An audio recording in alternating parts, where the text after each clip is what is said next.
So, to start this out, I'll offer up three things so that the story has been accurately framed.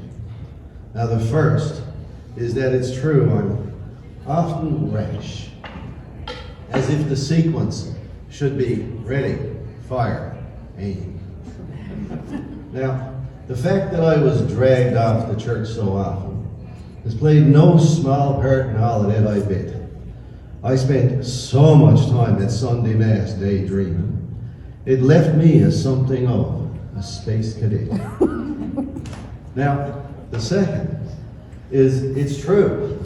I've watched my share of silly, sappy, Hallmark Christmas flicks while playing bingo and sussing out cliches. It's become a part of how I get my kicks.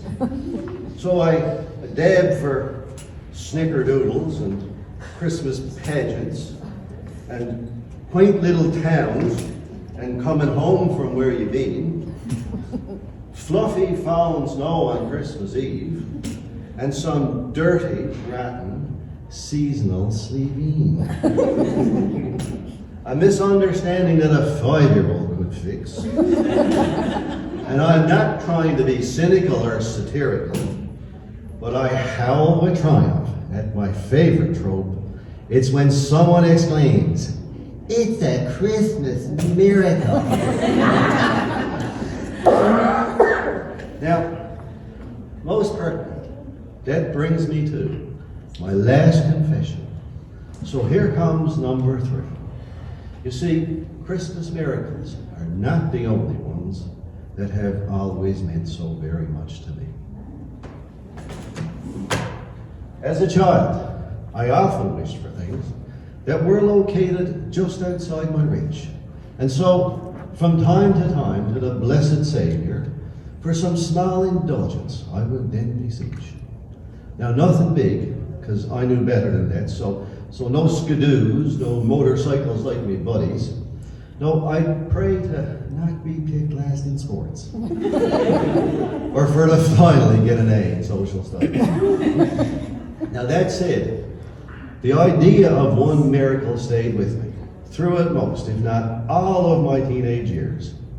A wondrous thing that in the past had happened to Sis, Mom, Dad, and even his forebears. Now for each, it happened on their 19th birthday. And how many times of it I heard them talk. For to get their first legal drink at the local pub, across the harbor, on the water they would walk. Now I get it, if you're met with disbelief, that on my big day I would walk on water too. But that story was such a part of our family's lore that I came in time to believe that it was true. So finally, late December 1980, my 19th birthday, at long last legit with the NLC. After cake, I had a few chairs with the family and then said, "Come to the pub for to have a drink with me." Up spoke Father. "It's been so mild and wet all Christmas. Out in that soupy fog now, are you sure?" "Never been more certain," I said as I arose and grabbed my cap and coat and I headed for the door. A collective sigh. And based on how they grumbled, well, this was the last thing they all wanted to be at. But still, they donned their oilskins, put on their sou'westers, and took off after me down the garden path. So we reached the main road that ran all around the harbor. The pub was on the other side. But all of a sudden, that miracle overcame me. And right down into the beach I ended stride. Perhaps it was the couple of pints that I just lowered. Or the birthday excitement pounded in my breast.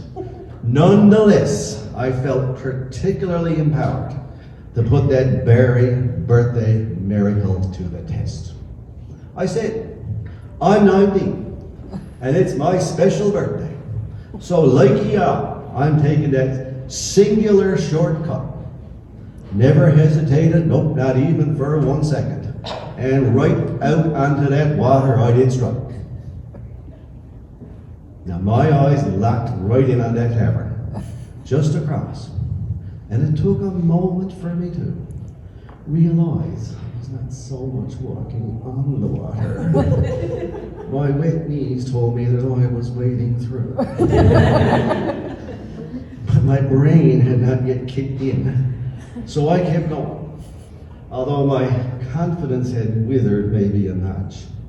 And soon, biology put a stop to my forward motion, just as the icy brine came lapping at my crotch. And those voices coming at me across the water, those exhortations coming from behind, things like, "Mars, what the dickens are you at by? And my son, have you finally lost your mind?" So I waded back to shore, where mother and father helped to drag my carcass back up on the beach.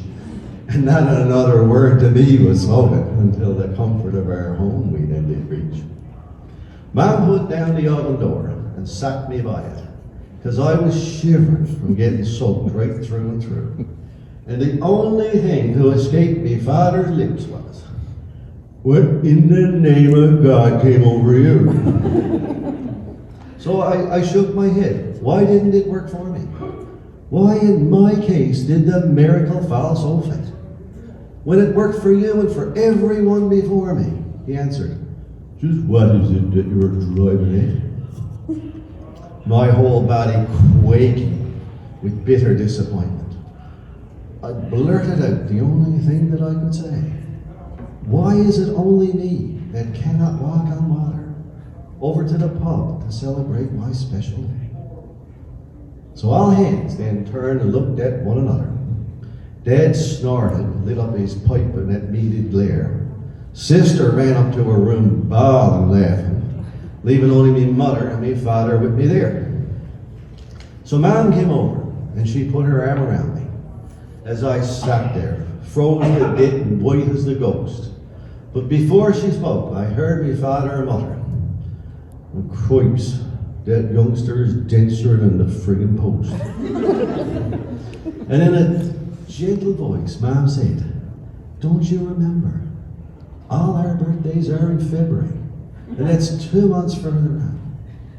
It's still December, and the harbor's not froze over." Whatever were you thinking, you Amadan?